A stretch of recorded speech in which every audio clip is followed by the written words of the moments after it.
कोई नहीं जानता कि इस वक्त इमरान खान के साथ जेल में क्या सलूक हो रहा है। पीटीआई की जो बड़ी क़यादत है महज तमाशा देख रहे हैं। कुछ लोग उनके पीछे पड़े हुए हैं। ये गलती करवाने की कोशिश हो रही है अली अमीन गंडापुर से। यूट्यूबर के लिए कोई कॉस्ट नहीं है, तज्जियाकारों के लिए कोई कॉस्ट नहीं है पीटीआई गवर्नमेंट जाए, लेकिन पीटीआई के लिए भारी कॉस्ट है। बिस्मिल्लाहिर्रहमानिर्रहीम, अस्सलाम वालेकुम, मैं हूं फ़हीम अहमद। पीटीआई की जो मुश्किलात है ना वो बढ़ती जा रही हैं और इसमें किसी हद तक किरदार उनकी अपनी क़यादत का भी है। आप देखें कि जो मरकज़ी क़यादत है पीटीआई की वो इस वक्त खामोश नज़र आती है। कोई सड़कों पर निकल के एहतजाज नहीं करता, कोई सख्त बयानिया इख्तियार नहीं किया हुआ किसी ने। अब इससे बड़ी मिसाल क्या होगी कि जो इमरान खान है, उनके लीडर है, कायद है, जिनके नाम पर अवाम सड़कों पर निकलती है और मेरा ख्याल है इनकी सियासत भी उसी वजह से चल रही है। और जो ये सारे मुंतखब होकर आए हैं ये भी इसी वजह से आया है कि इमरान खान जेल में था और उसने एक पॉपुलर बयानिया बनाया, उसके नतीजे में ही लोग मुतखिब हो गया है। लेकिन हालात ये है कि काफ़ी दिनों से इमरान खान साहब को कैद तन्हाई में रखा हुआ है। खबरें बहुत अजीबोगरीब आ रही हैं कि वहाँ सेल में बिजली नहीं है, उनके पास कोई सहूलियात नहीं है, उनसे किसी को मुलाकात करने की इजाज़त नहीं दी जा रही। लेकिन इससे बढ़ के जो उनकी बहनें हैं उनको भी गिरफ्तार कर लिया गया है और बड़े मज़ाइका केस इल्ज़ाम आयद किए गए हैं। लेकिन इस सारे सिनेरियो में पीटीआई खामोश है। पीटीआई की जो बड़ी क़यादत है, संजीदा सीनियर क़यादत है, जिनकी तरफ लोग देखते हैं कि यार शायद ये लोग कुछ करेंगे, लेकिन वो कुछ कर नहीं रहे, महज तमाशा देख रहे हैं। ये किया क्यों जा रहा है? इमरान खान को तोड़ने की एक जो नई कोशिश है उसकी वजह क्या है? उसकी तो दो वजूहत है। पहली तो वजह ये है कि किसी ना किसी तरह ये जो आइनी तरमीम करवाने जा रही है हुकूमत, तो उसको पीटीआई के जो कारकुन है और पीटीआई की जो क़यादत है और जो अरकान असम्बली है, उन तक इमरान खान के दरमियान जो कम्युनिकेशन का एक पुल था जिसके ज़रिए उन तक मालूमात पहुँचती थी, उसको ब्रेक लगाई जाए। और इसके साथ साथ इमरान खान पे प्रेशर डाला जाए कि ठीक है, पहले तो हम तुम्हारे बयानात भी बाहर जाने देते थे, तुम्हारी बातें भी बाहर जाने देते थे, लेकिन अब नहीं जाने देंगे क्योंकि तुम कॉम्प्रोमाइज़ नहीं कर रहे, तुम समझौता नहीं कर रहे और तुम्हारा जो बयानिया है वो बढ़ता जा रहा है। तो उस खतरे को भांपते हुए लगता है कि इमरान खान साहब पे प्रेशर बढ़ाया जा रहा है। एक तो उनको सहूलियत नहीं दी जा रही, उनके साथ जो जेल में सलूक है वो सख्त कर दिया गया है। किसी को पता नहीं है कि वो किस हालत में है, कोई नहीं जानता कि इस वक्त इमरान खान के साथ जेल में क्या सलूक हो रहा है। मेरा ये सवाल है, जो पाकिस्तान में इंसानी हकूक़ के चैम्पियन है, देखिए मैं भी इमरान खान पर तनकीद करता रहा हूँ और करता रहूँगा। ज़ाहिर है जब कोई अच्छा काम करेंगे तो उनकी तारीफ़ होगी, वो कोई बुरा काम करेंगे तो उन पर तनकीद होगी।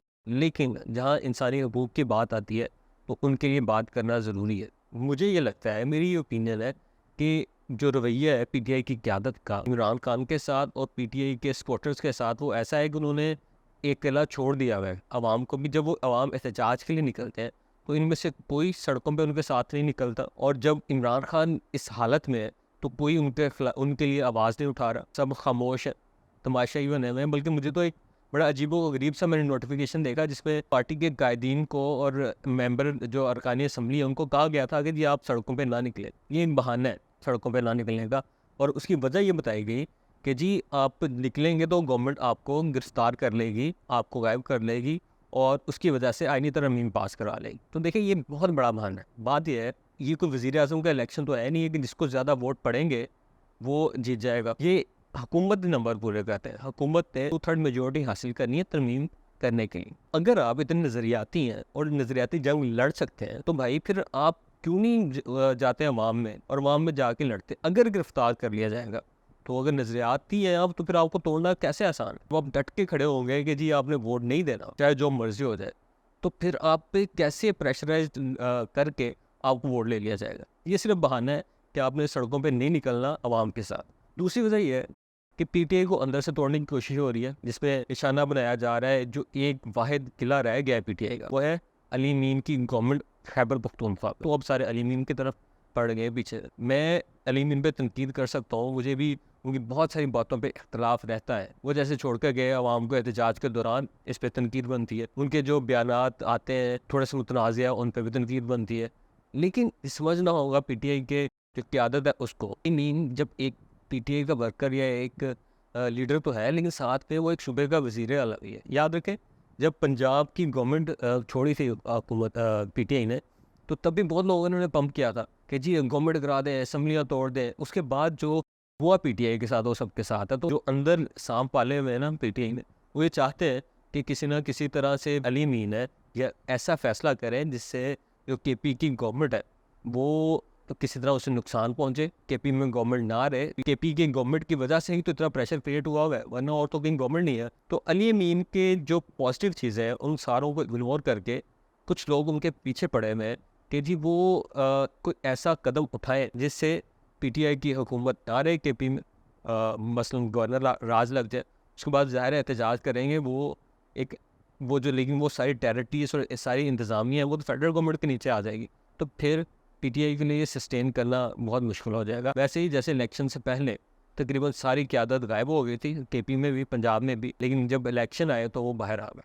तो ये गलती करवाने की कोशिश हो रही है अली अमीन गंडापुर से, लेकिन वो किसी न किसी तरह उसने बैलेंस बरकरार रखा हुआ है एज़ वज़ीर आला भी और एज़ पार्टी लीडर। ये बात ठीक है कि अली अमीन को अपनी इस पोजीशन को बरकरार रखते हुए, इस पोजीशन को संभालते हुए इमरान खान के लिए कोई रास्ता निकालना पड़ेगा, और रास्ता निकालने के लिए उसे बातचीत करनी पड़ेगी स्टेक होल्डर से। ख़ास तौर पे ये जो इस वक्त इमरान खान साहब को तन्हाई में रखते उनके साथ जो सहूलियत नहीं दी गई उनको, उसके बारे में खैबर पख्तूनख्वा के वज़ीर आला को बात करनी पड़ेगी और थोड़ा सा प्रेशर एक्सर्ट करना पड़ेगा। लेकिन इसका मतलब ये नहीं है कि वो कोई ऐसा खुदकुश सियासतदान बन जाए जिससे उनकी अपनी पार्टी को नुकसान हो। देखिए, ये जो पीटीआई के कारकुन है, इन्हें एक चीज़ समझनी होगी, खासकर अली अमीन और केपी गवर्नमेंट के हवाले से। ये जो यूट्यूबर्स है ना, इन्होंने व्यूज़ लेने हैं, इनका काम चलता है जज्बात से खेल के, ठीक है। ये जितनी तौर पे आपके जज्बात जगाएंगे, आप उतनी ज़्यादा देर उनकी वीडियो देखेंगे, जितनी देर ज़्यादा वीडियो देखेंगे, जितने व्यूज़ आएंगे उससे पैसे कमाएंगे वो। इनका कोई स्टेक नहीं है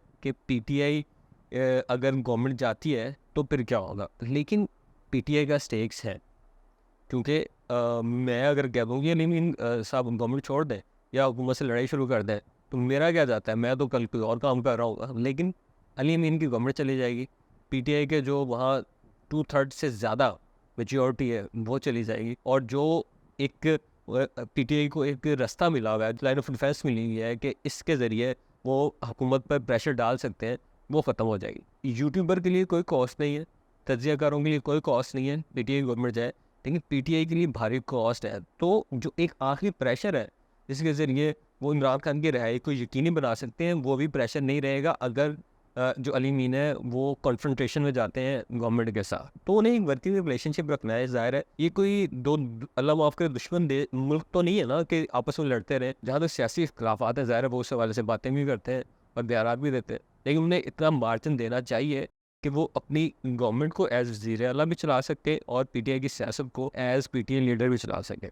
ये आज की सिचुएशन थी जिसके बारे में मैंने अपनी ओपिनियन दी। अगली वीडियो के साथ इंशाल्लाह दोबारा हाज़िर होऊंगा। अपना ख्याल रखिएगा। अल्लाह हाफ़िज़।